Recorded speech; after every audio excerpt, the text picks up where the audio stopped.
Imagina só uma filosofia que coloca o prazer como o bem mais importante da vida, mas que, no fim das contas, busca a mais pura tranquilidade e não o excesso. Pois é, hoje a gente vai desvendar o epicurismo, uma doutrina que é surpreendente e muitas vezes super mal interpretada sobre como encontrar paz num mundo que é, convenhamos, bem caótico. Bom, vamos começar com a grande questão, né? Quando a gente pensa numa vida dedicada ao prazer, o que vem à mente? Festa sem fim, exageros? O epicurismo chega para desafiar tudo isso e nos convida a olhar para essa busca de um jeito completamente diferente. E é aqui que o negócio fica interessante. De um lado tem o mito, o epicurismo como uma desculpa para libertinagem. Do outro lado, a realidade, uma filosofia muito profunda sobre como alcançar um estado de paz que dure. É exatamente esse mito que a gente vai desconstruir agora.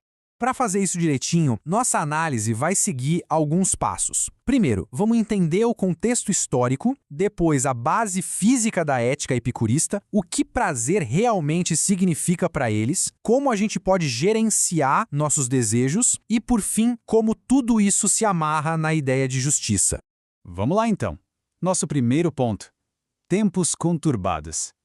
Para sacar o epicurismo, a gente precisa voltar bastante no tempo e tentar enxergar o mundo com os olhos do seu fundador.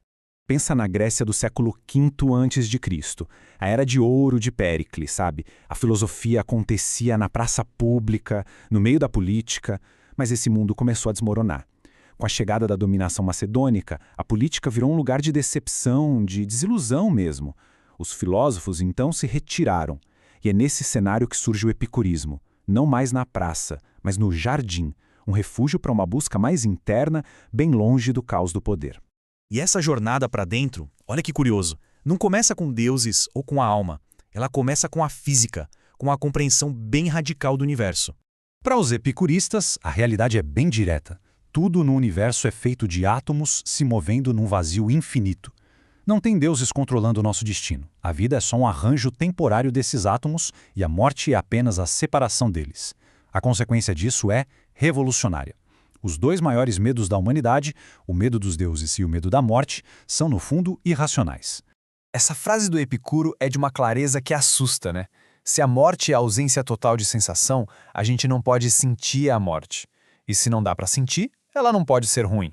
É simplesmente nada. Ao eliminar esse medo, o epicurismo libera a gente para focar 100% no que realmente importa, a qualidade da nossa vida aqui e agora. E é agora que a gente chega no coração do epicurismo, na sua ideia mais famosa e, sem dúvida, a mais mal interpretada de todas: o prazer. Quando Epicuro fala de prazer ou hedoné, ele não está falando de festa e excesso. O prazer supremo é um estado de equilíbrio.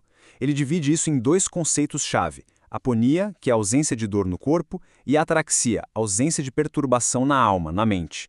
A felicidade, portanto, não é uma busca frenética, é a conquista de uma paz serena. Então, o ponto crucial é o seguinte: nem todo prazer deve ser buscado e nem toda dor deve ser evitada. O segredo é um tipo de cálculo racional. É preciso pensar nas consequências de cada ação para ver o que, no final das contas, vai levar a uma tranquilidade mais duradoura. Para ficar bem claro, vamos pegar um exemplo prático. Pensa num estudante. A dor de passar a noite estudando é um desconforto pequeno, temporário. Mas essa dor é escolhida para evitar uma dor muito maior e que dura muito mais: a dor da ignorância, do fracasso. O resultado? O prazer estável do conhecimento, da realização. Isso é o cálculo epicurista em ação. Ok, mas como é que a gente faz esse tal cálculo na prática, no dia a dia? Isso nos leva à ferramenta mais importante de um sábio epicurista: a prudência para gerenciar os nossos desejos. Epicuro chama essa sabedoria de frônesis, ou prudência. É, basicamente, a habilidade de olhar para os nossos impulsos, nossos desejos e perguntar: isso é realmente necessário? Isso vai me trazer paz de verdade? Uma paz que dura? A prudência nos ajuda a classificar os desejos, quase como numa pirâmide. Lá na base, a gente tem os desejos naturais e necessários. Comida, água, abrigo, esses, claro, a gente deve satisfazer. No meio estão os naturais, mas não necessários, como comidas muito sofisticadas. Esses devem ser moderados. E lá no topo, os desejos inúteis, como fama e poder sem limites. Para Epicuro, esses são a fonte da maior perturbação e devem ser evitados a todo custo. Ao dominar essa pirâmide, a gente alcança o que os epicuristas chamavam de autarquia, autossuficiência. E essa é a verdadeira liberdade, a felicidade que não depende de luxo, da opinião dos outros ou da sorte, mas que depende só da nossa própria sabedoria. Certo, já entendemos a busca individual pela paz. Agora, vamos para o nosso último ponto. Como essa filosofia que nasceu no jardim se aplica à sociedade?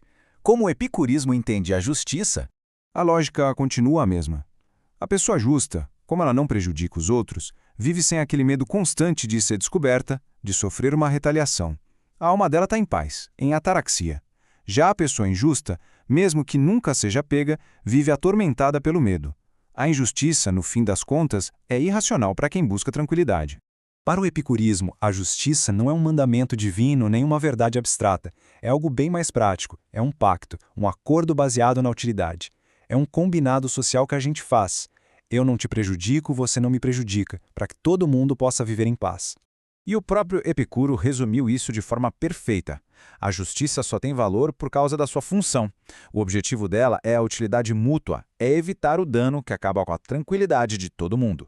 Isso leva a uma consequência bem fascinante. Se a justiça se baseia na utilidade, então as leis não são eternas, não são imutáveis. Uma lei só é justa enquanto ela serve para manter a paz. Se o contexto social muda e aquela lei se torna inútil ou até prejudicial, ela simplesmente deixa de ser justa.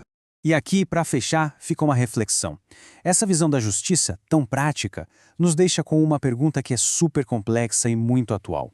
Se a utilidade é o critério, como é que uma sociedade inteira entra em acordo sobre o que é e o que deixou de ser útil?